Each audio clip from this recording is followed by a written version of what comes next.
All right, in this video, I'm going to show you the basics on how to build both a cat and a squirrel.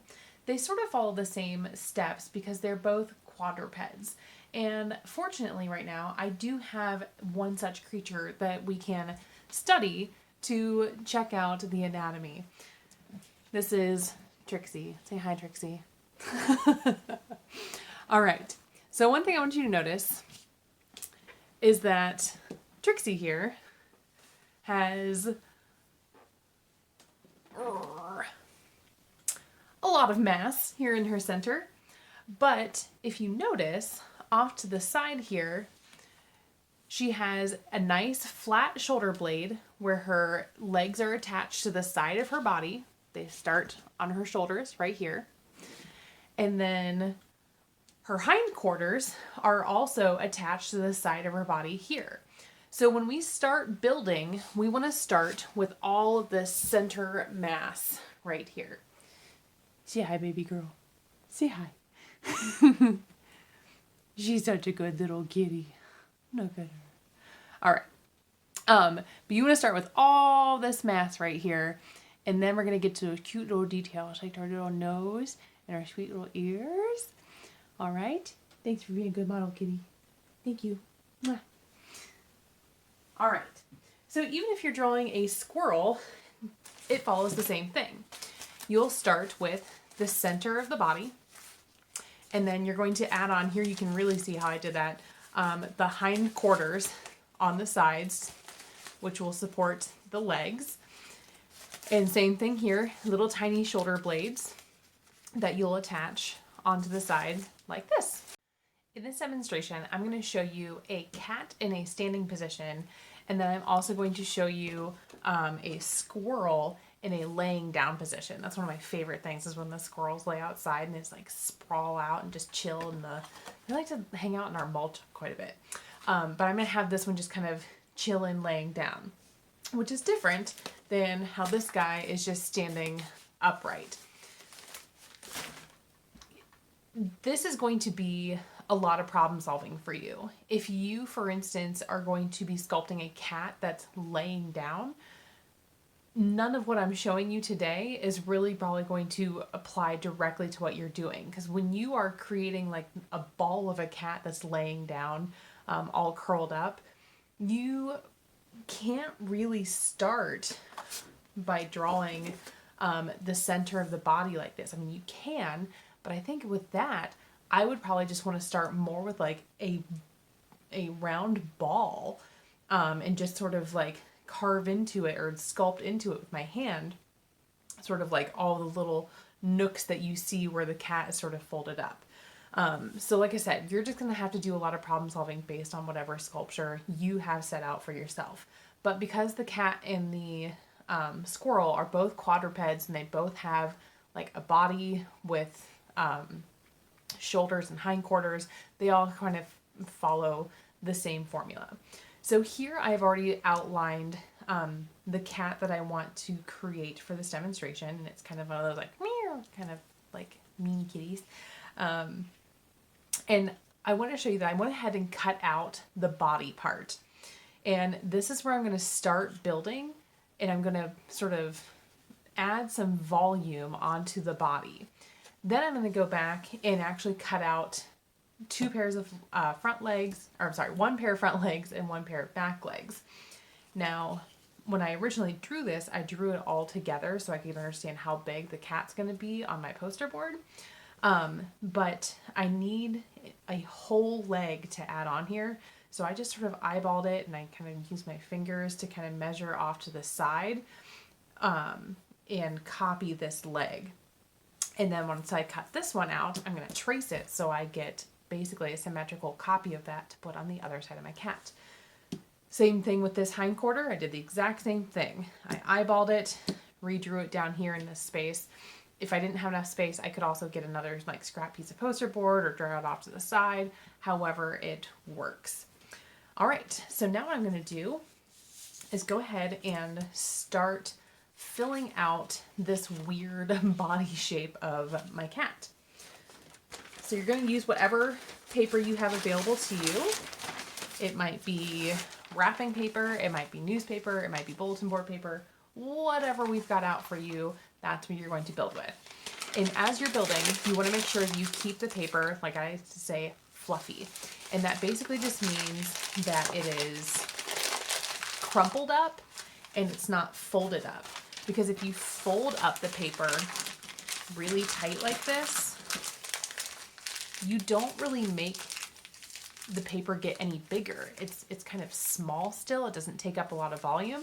But when you crumple it up, it still has a lot of volume. So you want to crumple, not fold. In these beginning stages, I'm really not worried about how smooth anything is. I'm just trying to pack on a bunch of wads of paper just so that way I can kind of get enough mass and thickness around the body of my cat or my squirrel, whatever I'm doing here.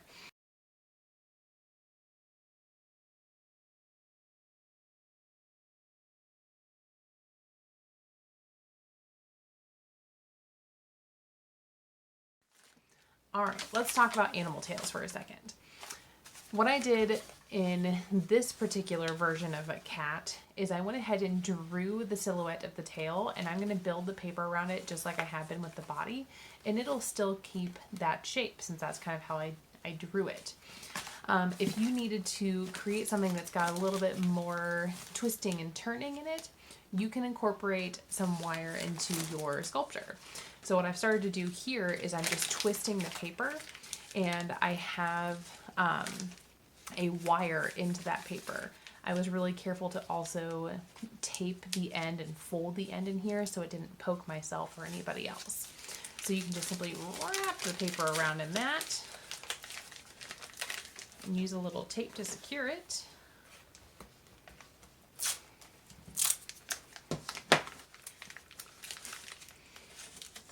And I actually would not get rid of all this extra paper because this extra paper on the end makes it really easy to now attach it to your sculpture. So you can kind of see in my cat right here, this is actually stuck underneath the hindquarter. So all this extra paper would have gotten wrapped up in here and taped around the body like this. And then you can use that wire to help position the tail into whatever position you need. All right, now that I have all of the body of my cat taped together, I need to start focusing on details, most importantly, ears. And the way that you make a cat ear is very similar to how you would actually make a squirrel ear, but the squirrel ear is just a little bit smaller and rounder, and the cat ear tends to be a little bit taller and pointier. All right, so what I like to do is take a decent sized piece of paper, and I'm gonna start by like folding or crumpling the paper around my thumb.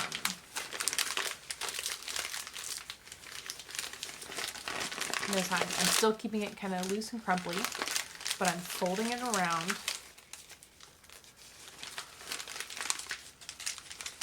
And you can already sort of see that ear shape. So like I said, a little tiny version of this, like just around my thumbnail here, would be a great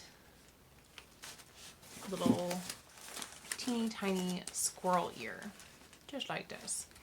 But I need a cat ear, so I'm going to make it a little bit bigger.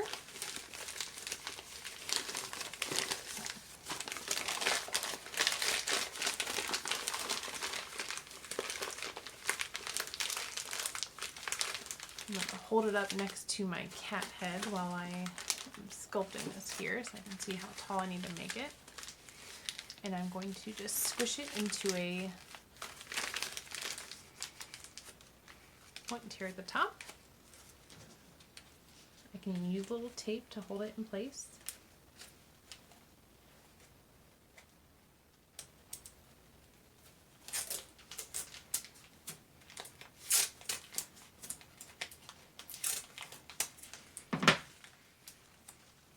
So if I want to make sure that this stays nice and pointy,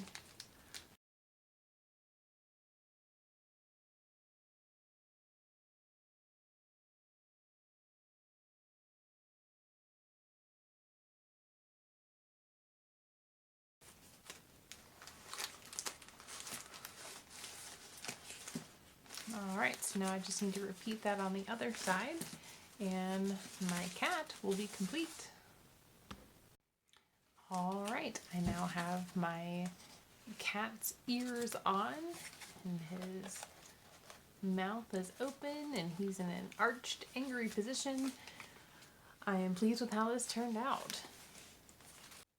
All right, for this particular squirrel design, I'm going to be building paper on top of this silhouette of the squirrel that's sort of chilling and just sort of laying on the ground. So unlike my other sculptures where I was working on both sides of this paper, the bottom's going to be flat. So I'm just going to be building upwards on one side of the paper.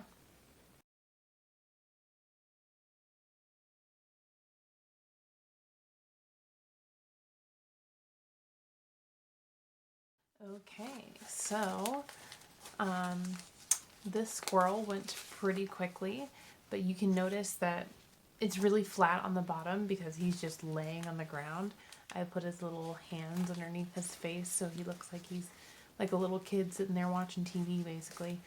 I did end up cutting off the, I don't even know where it is, the original white paper tail that I had from the poster board, because the one that I sculpted ended up really sufficing. So if you ever need to cut off part of the poster board or readjust something, you're always welcome to make those adjustments.